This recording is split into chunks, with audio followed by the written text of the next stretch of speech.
Like they have stupid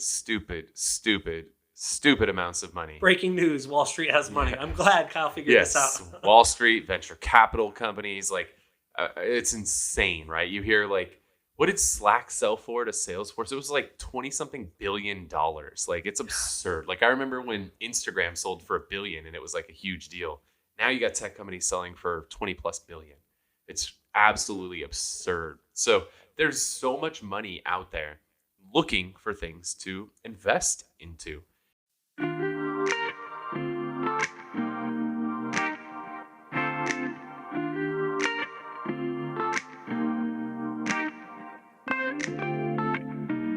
Welcome to the Whissel Way Podcast. My name is Kyle Whissel, your host with eXp Realty in San Diego. And I'm Bryan, Koci, Director of Media here at Whissel Realty Group.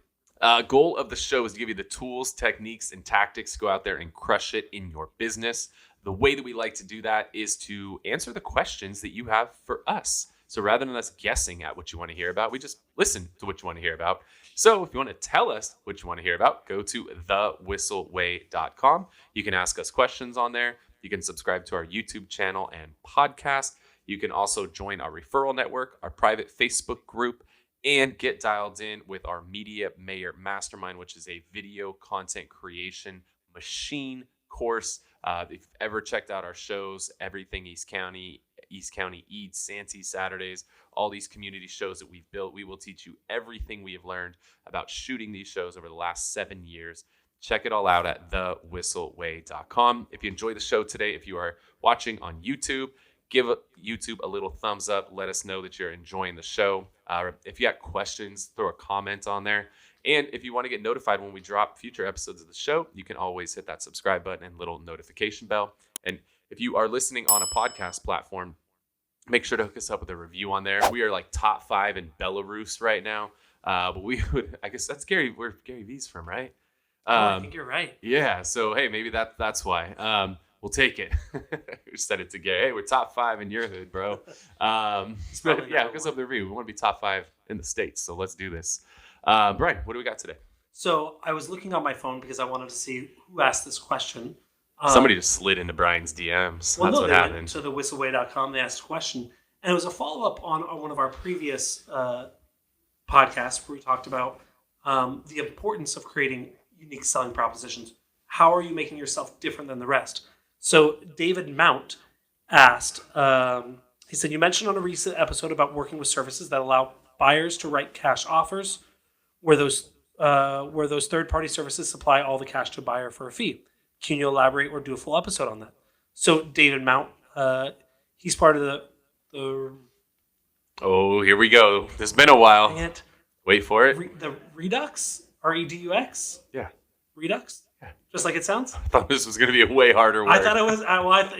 no, it's Redo. I thought it was going to be something like that with EXP. So we wanted to go a little bit more into depth on that, David, but also we wanted to talk about going a little bit more in detail instead of just talking about the importance of the USPs, but partnering with people to build out something that's unique to your company. Yeah, absolutely. So, David, appreciate the question. So here's something that I've observed in recent years is people on Wall Street have a shitload of money and they're just trying to find ways to spend it. Like they have stupid amounts of money. Breaking news, Wall Street has money. I'm glad Kyle figured this out. Wall Street, venture capital companies, it's insane, right? You hear what did Slack sell for to Salesforce? It was like $20-something billion. Like it's absurd. Like I remember when Instagram sold for $1 billion and it was like a huge deal. Now you got tech companies selling for 20+ billion. It's absolutely absurd. So there's so much money out there looking for things to invest into. And so there's companies that have been popping up over the last, I'll say 3 years, I think is when I first started seeing some of these, maybe 5. Over the last 3 to 5 years, there's been these companies popping up that are trying to find gaps or pain points in the real estate process, and they're trying to alleviate those pain points or trying to bridge those gaps. And so it's been really interesting to see what these companies are coming out with, because some of these things are brilliant and really serve a purpose. And sometimes they're throwing spaghetti at a wall, seeing what sticks. And you're like, that is the stupidest shit I've ever heard of. Like, what are you thinking? Well, I think a lot of times the best way to create a product or service is find the problem, then create the solution. Yeah. I think a lot of times people create the solution and then go, shit, this is the problem you're facing, right? No, I don't have that issue. Why would I buy your stupid Amazon thing? Because that's never happened to me. Yep. So there's like 3 of these I want to hit on. I'm going to save the best for last. Yeah, I'm making you stay till the end of the episode because the longer you stay on the episode, maybe we get out of top 5 in Belarus and maybe we rank in some other countries too. So yeah, I'm using it. So, or they're just going to fast forward through the first 2. They might. Yeah, but then they don't know where to stop. So, gotcha. So, number 1, we'll talk about the one that's probably been the most prevalent, that's been around for a while. And that is the iBuyer, right? And the iBuyer stands for instant buyer. And that has been around for a few years now. And the goal of that is to basically help somebody who just wants an instant sale, that doesn't want to deal with showings, doesn't want to have to deal with open houses, doesn't want to have to deal with repairs, negotiations, not knowing when an offer is going to come or when their house is going to close. Like, there's a lot of uncertainty in the selling process. And so iBuyers have been born.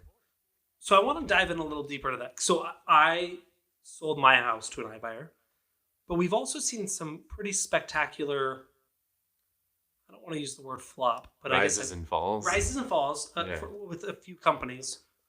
Why are we seeing? Why did that happen? And is this still a valid solution for people?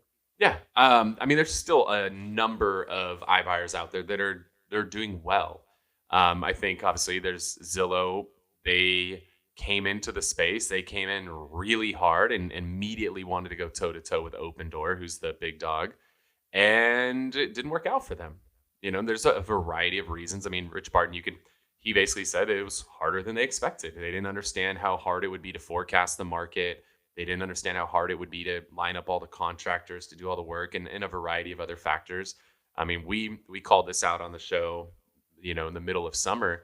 They were paying stupid prices, like straight up stupid. They were literally buying listings for 10% above what model match comps were selling for. Like, it was not smart. And not even taking consideration days on market or anything like that. I mean, they were buying properties that were listed, not selling, and then they were offering 10% above what they were listed for, not selling at. Like, it was stupid. So we knew that there was going to be a flop there. Their algorithm. Well, we knew there was going to be some loss of money with the idea of lose short-term money, buy market share, and then be the dominant player moving forward. I think they just lost more money than they expected in the time frame. And it would be too expensive to keep that up to buy dominance. Yeah, and so they just decided, like, they made some mistakes. Now, what's funny is the market's going up so fast. If they just held those places for a few months, they probably would have been fine. So, you know, they're out of the space, but you got to keep in mind, too, that they didn't start as an iBuyer, right? You got these other companies, Opendoor, OfferPad, Knock. Like, these guys all came in as iBuyers. Like, these were built as iBuyers. No, okay. They don't even exist. They were a discount brokerage. They weren't an iBuyer. My bad.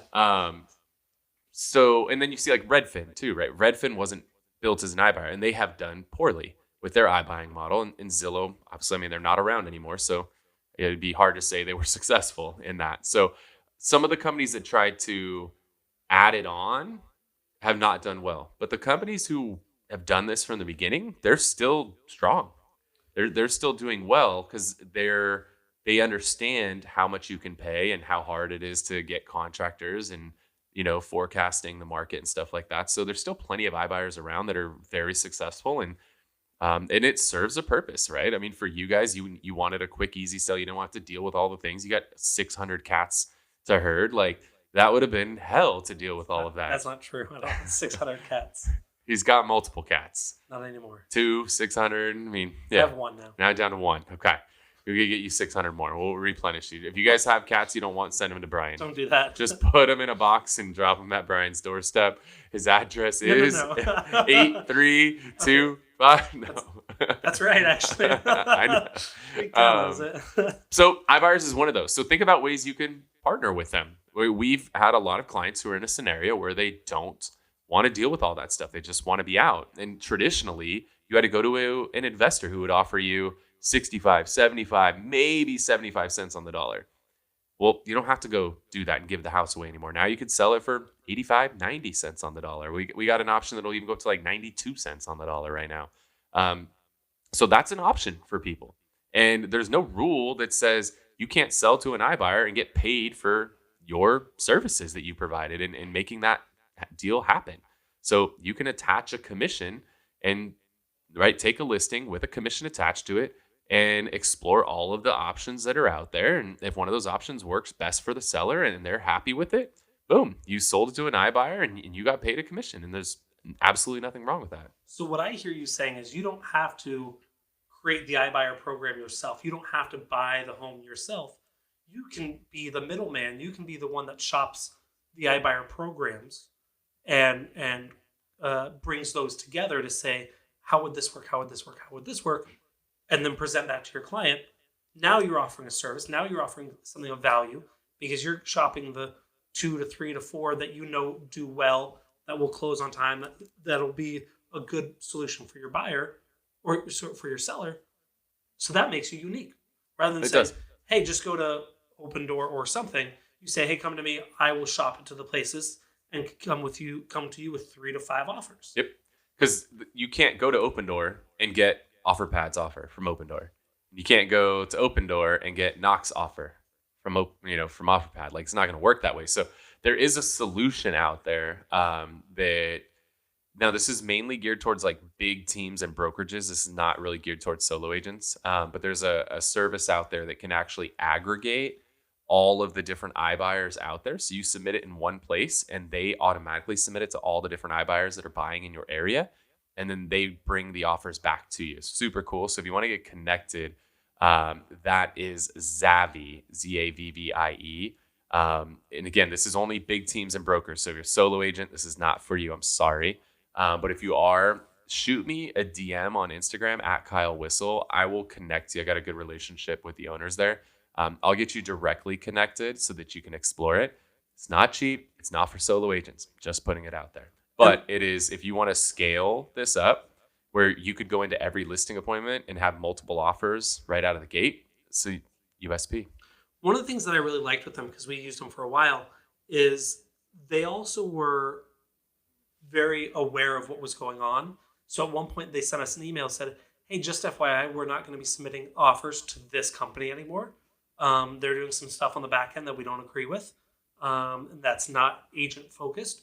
So you're not going to see offers come from this company anymore because we're not submitting because we don't like what they're doing. Yep. So when they did that, I was like, they really are looking out for their customer, which is us as the agent. Yep. So that's number one. Number two, now number 2 and number 3 are both crucial in this market because if your market is anything like our market is here in San Diego, there is no inventory of homes for sale. That's not true. We've got 0.4 months. We have 12 days of inventory right now. 12. When we should have 180? 12 days. At least 120. I mean, 3 to 4 months minimum, right? 90 days minimum. We got 12. So if your market's anything like ours, which I'm pretty sure every market in the country is like it right now, maybe not as extreme, but we have 0.4 months of inventory. It's competitive as hell out there. If you are trying to write an offer today with a buyer who is contingent on selling their current home before they buy, good freaking luck. That is literally climbing uphill in the snow in flip-flops. Like, it is not going to go very well for you. So you need to find a solution. And there are now solutions out there that can help bridge this gap for you. And they all use different names, but effectively it's a trade-in program. It's something that can allow you to effectively trade in your current home for a new home, much like when you trade in a car. It's an easy experience. You walk in dealer, you're like, I want that car. They're like, what do you got? Cool, we'll give you this much for your trade-in, and here's a new car.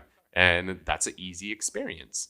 Now, you could sell it on your car on your own, and deal with like the whole creepy Craigslist thing and all that, and that's not for everybody. So that's why trade-ins work. So they've found that let's provide this option for people so that they can trade their house in and buy a new house. But what's great is you can actually buy before you sell. These guys will bridge that gap for you for a fee, right? Nobody's going to do this for free. But depending on the company you use, you're looking anywhere from like 1% to 3% for a service like this. And what they will do is effectively buy your current home first and let you go buy your new home. And then they'll come back and ultimately sell your home. So you basically buy first, sell your home second, and it allows you to buy your new home without being contingent on selling your old home. Which, I mean, that is such a big thing. I was talking to some friends of mine, and they said, yeah, we're looking to buy a house, but they were in that situation where they needed to sell first. And they're like, we just can't. And I was like, this was when we were working on a video we did. And I was like, we literally have a program built for you. And I'm like, I don't want to sell you on stuff. I don't want to whatever, but let me show it to you. So I sent it to them and they're like, this is exactly what we need. They're like, can our agent do that? I'm like, I don't think so. Yeah. And so think about all the pain points this solves, right? Like one pain point is you can't get your freaking offer accepted because you're offering contingent on selling. Well, now you don't have to. You buy first, sell second, but they're effectively buying your home and holding on to your home, bridging a gap until you ultimately sell it to the open market. So for them bridging the gap, your home's already sold before you buy your new home. And now you get to write an offer non-contingent, and then you come back and sell your home later, and then you get all the money from it. So, and the great thing, again, now you don't have to worry about people coming through your house because you've already moved out. You don't have to worry about how it's going to look because it's vacant, it's staged, it's cleaned up. You don't have to worry about people looking through your drawers. You're out. Yeah. And so we know that homes selling at vacant and staged are going to sell higher than having to work around your client's schedule and all that sort of stuff. So it's a phenomenal program. Yeah, having to clean 600 litter boxes right before showing over and over again is a hell of an inconvenience. So yeah, this will avoid all the headaches of showing your home. The other thing it does is it helps you avoid the double move, which is dreaded, right? Because what a lot of buyers are doing right now, they realize they can't write an offer contingent. So they're selling their current home, then they're living in temporary housing while they shop to buy the new home. That sucks. Like moving one time sucks. Moving two times is just awful. I know people that have moved in with their parents, and again, lived in a trailer, RV, just for a month. Yeah. But it turns into 7 or 8 or 12 months, and they're like, I have whatever we have to do. We will get out of my parents' house or the RV or the hotel or temporary housing. People want to be at a home. Yeah. And then you end up settling for something you don't really want because you just want to get the hell out of your situation. Same thing if you're writing an offer contingent. Like, if somebody will take your offer that's contingent, it's probably because the house is a piece of shit that nobody else wants. Okay, so we talked about Zavvy for the iBuyer has some options. Do you want to share what? Yeah, there's a lot of these. So there's companies like Homelight. There's companies like Knock. There's some other companies like Homeward, Ribbon. There's a variety of companies out there that are coming up with these models. Easy Knock. So quite a few different solutions out there. And one of the great things, if you connect with Zavvy, they can actually help you explore all of these too. So they're really tuned in to who's active in your market. But those are a good list of them if you want to reach out and start. And again, there's going to be, I'm sure they're different in different markets. I'm sure some are only available in some markets. Yep. We went with Homelight and we're really happy with them. But I think in our market, it worked really well for us. But I think in other markets, there might be another solution that might fit you better. Yep. So cool. Third, this is the one I was telling you gotta stay for. This one is so cool. This is the cash offer program. So there are companies out there where they could take a financed buyer and turn them into a cash buyer for a nominal fee. So the company we use, we love Homelight. We're huge fans of them. For 1%, they can take a 5% down buyer and turn them into a cash buyer. Yeah, you heard that. You got a buyer who wants to buy a house for $1 million. They got $50,000 to put down. If they could come up with $10,000 extra, they're now a cash buyer for that $1 million home. They could close in 8 days. Yeah. You kidding me? Like, that's crazy. And so what they do is, and now these companies all work slightly different. There's another one called Fly Homes that does something. They effectively come in and buy the home for you with their cash, and they simultaneously run your loan. And your loan ends up taking 2, 3, 4 weeks, however long it takes for your loan. So they buy the property. Now they're bridging the gap until your loan is done. And then you buy the home back from them for exactly what they paid for it.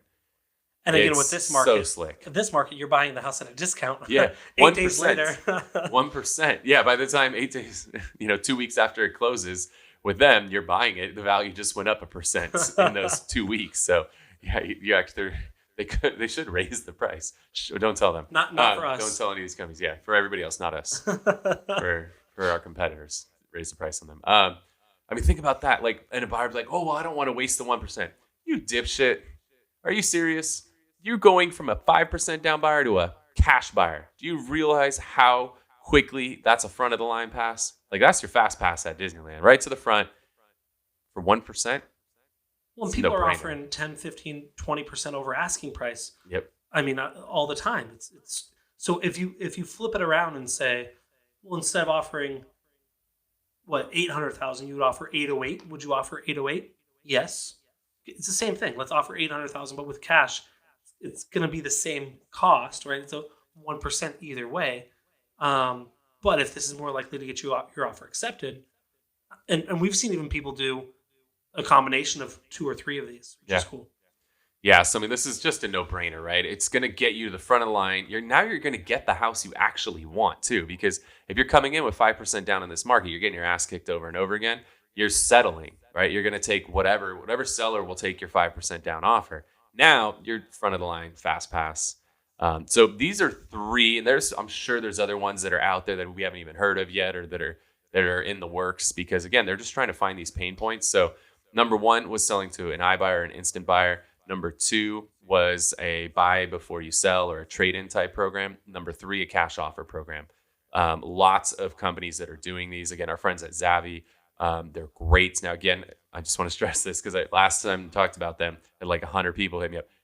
Big teams and brokers only. That's it. I'm sorry. So if you are, shoot me a DM on. Or if they're with Wall Street and they have lots and lots of money. Yeah, they'll take your money. But some of the other companies, as far as like these other bridge options, you've got Knock, you've got Easy Knock, you've got HomeLight, you've got HomeWord, you've got Ribbon, Fly Homes. How do you spell Ribbon? Just like you spell it? Tie a ribbon. Okay. Yeah, RIBBON. So those are just a few. I'm throwing names out. Google this shit. Okay? You're a big boy, you're a big girl. Google this shit. You'll learn more about these companies and go on their website and just like, are you active in San Diego? And most of them have it on their website where they're active at. So I'm hopeful that this is valuable for you and giving you some tools that you can now take and separate yourself from the competition. So when somebody says like, well, what makes you different? Or why should I work with you? You're like, oh, boom, I got this. So like, oh, okay. The other person didn't have that. Now you're ahead of the competition and you're going to win. So if you're getting value out of the show today, if you are listening on a podcast platform, please hook us up with a review on there. It means a lot to us. Let us know you're getting some value out of the show. And if you're watching on YouTube, hit the thumbs up button. Let YouTube know you enjoyed it. Also, can hit that subscribe button and little notification bell so you get notified when we release future episodes of the show. And if you got a question, throw it in the comments on there too, if you want some further clarification on any of this stuff. And if you want to subscribe to the podcast channel or YouTube channel, join our Facebook private group, referral network, email newsletter, check out our video content creation course, go to thewhisselway.com. thewhisselway.com, and you can ask questions to get answered on a future episode of the show. Before we wrap, we want to share something we refer to as our Whissel widget of the week. This is something that either saves us time, makes us more money, or just helps us have more fun in our business. What do you got, Bryan? Mine is this little dongle right here. We are in the process of upping our game when it comes to our weekly team meetings. We, instead of just doing the simple Zoom, we're trying to get some more camera angles in there, some higher quality. And one of the things that we were missing was, one of the things that we're going to really try and work on is getting a feed out into one of the TVs to get a higher quality feed. Well, my laptop, it's probably a 5 or 6 year old laptop, and it only has one HDMI output. So I have my laptop screen and a computer and a monitor, but I needed more outputs. I needed more monitor. I needed another one. And so I got this little USB 3.0 to HDMI adapter for my PC. They have Mac ones as well. I think it was like $20, $30, something like that. And I was a little worried because it's USB 3.0, but at my computer, again, older laptop, was USB 2.0, but it worked. And so I just plugged this part into the USB port, put an HDMI plug into this side. You have to download some software on your computer that it automatically pops up, and then restart your computer. But it surprisingly worked. I didn't think it was going to work. So for $20, a little dongle gives me another option for another monitor. So I really like this guy. Love that. The one I'm going to share with you today, we are really obsessing over YouTube pretty heavily this year. I just feel that the long-term value of video on YouTube is something that I don't think most of us realize the value of. And so we're going really, really hard on YouTube with content for you, right? So make sure you subscribe to our YouTube channel for agent content, but we have consumer content, we have local content, we have all kinds of content that we're creating on there. And one of the things that I'm obsessed with is understanding the data, the metrics behind it, seeing the trends, seeing what's going on, what's working, what's not working. And there's an app called YouTube Studio. So you obviously get access to it on the desktop, but there's an app on the phone too that's just super clean, super functional. You can really dig into your channel, see what's going on, what's your average view duration, your click-through rates, what videos are getting watched, what videos aren't, respond to comments. Like you could literally manage your whole YouTube channel from the YouTube Studio app. So that's been a huge one for me this year. I've been really stoked. I'm literally checking it every day. It's like how everybody's with their Bitcoin. I'm checking YouTube Studio. I want to see what that's doing because that actually is going to make me way more money than Bitcoin's going to make me. Yeah. Hopefully. It depends, right? Yeah. So cool. Well, hopefully you guys got a lot of value out of the show today. Again, I'm Kyle Whissel with eXp Realty. Thanks so much for tuning into this episode of the Whissel Way Podcast. See you next week, guys. Wait. Before you leave, I want to share some more tips and tricks that we're using in our business to take it to that next level. Just click right here. And don't forget to subscribe. Click right here.